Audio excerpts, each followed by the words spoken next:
With your vote, we will deliver low taxes, low regulations, low energy costs, low interest rates, and low inflation so that everyone can afford groceries, a car, and a home. You vote for me, I'm saving our farmers. Our farmers are going to do like they did 4 years ago. They did better than they've ever done. Thank you.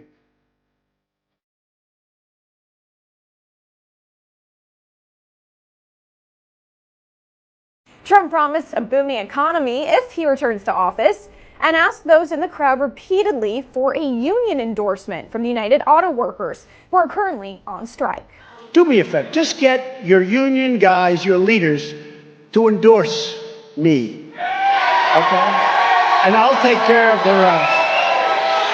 We're getting horn honks, thumbs up, fist pumps, because their jobs are on the line and they know it. Longtime auto worker Brian Pannebecker is spearheading a movement of UAW members and retirees who back former President Donald Trump and feel union leadership is out of touch with the rank and file.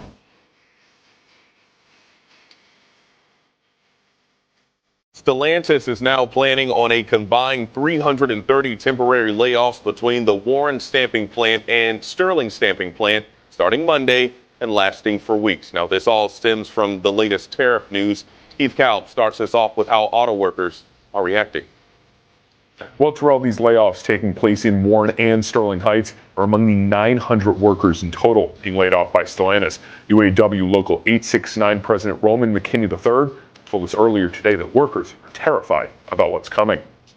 Support for former President Donald Trump is at an all-time high in Miami, according to an FIU study. 68% of Cuban American voters polled say they will vote for Trump. The U.S. is expanding a Cuban visa restriction policy.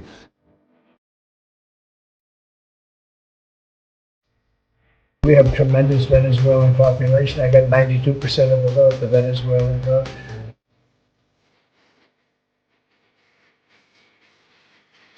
The Trump administration has revoked the temporary protected status for thousands of Venezuelan migrants in the U.S. They said the stock market will boom if I'm elected. Financial markets around the world are reeling this morning as the escalating trade war heightens fears of a global economic meltdown. Markets around the globe have been tumbling today, and it comes after President Donald Trump declared a 10% baseline tax on imports from all countries.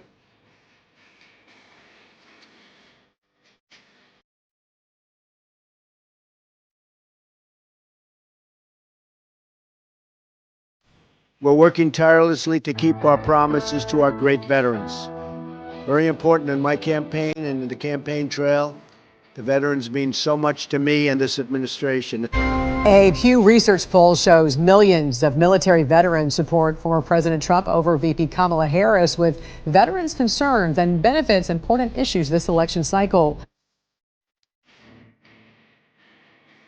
Happening. People are saying they're not going to cut your VA, they're not going to cut your... They are. It's happening. They're talking about cutting back on mental health. They're talking about cutting back on dental, on vision, on medical health. It's a frightening prospect to have those services cut back. I'm going to ask if I could, all of my friends to come up from the Arab and Muslim part of Michigan.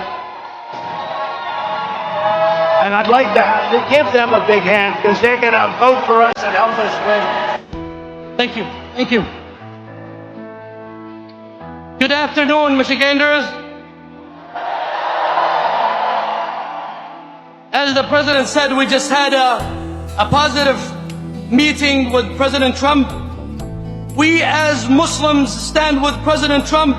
I'm here in Dearborn, the largest Arab majority city in the US, and the war in Gaza was a deciding factor in the presidential election here. In this largely liberal city, President Trump won, and that was a big deal. I voted for Donald Trump. The initial reason why I voted for him was that he promised to bring stability to the Middle East and, to focus more of our resources on our country. Do you regret voting for Trump? I feel like I do. You go to other countries of interest with humanitarian hearts, and there are many of them that want to do this and build various domains that will ultimately be occupied by the 1.8 million Palestinians living in Gaza. The U.S. will take over the Gaza Strip, and we will do a job with it too. We'll own it. I don't think people should be going back to Gaza. I think that Gaza has been very unlucky for them. Remember this, I will cut all of the bad talk about Social Security. They're going to destroy your Social Security, but I will not cut 1 cent from Social Security or Medicare. And I kept my promise for 4 years that I will keep it again.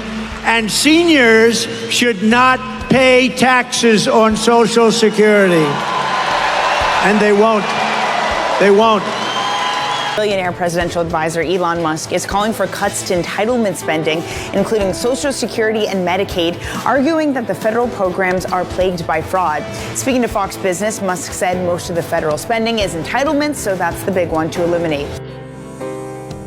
Promises made, promises shattered. In less than 90 days, the current administration has already broken a staggering number of commitments. And this is just the beginning. Brace yourselves, it's going to get far worse. The very people who voted this individual into power are now bearing the brunt of his disastrous policies and gross mismanagement. But make no mistake, these aren't innocent blunders. They are deliberate, calculated acts of harm, targeting those he despises while betraying the trust of his own supporters. To him, you were never more than a pawn, a means to an end. Now that he's achieved his goals, you've been discarded like yesterday's trash. Face the truth, you were deceived by a master manipulator.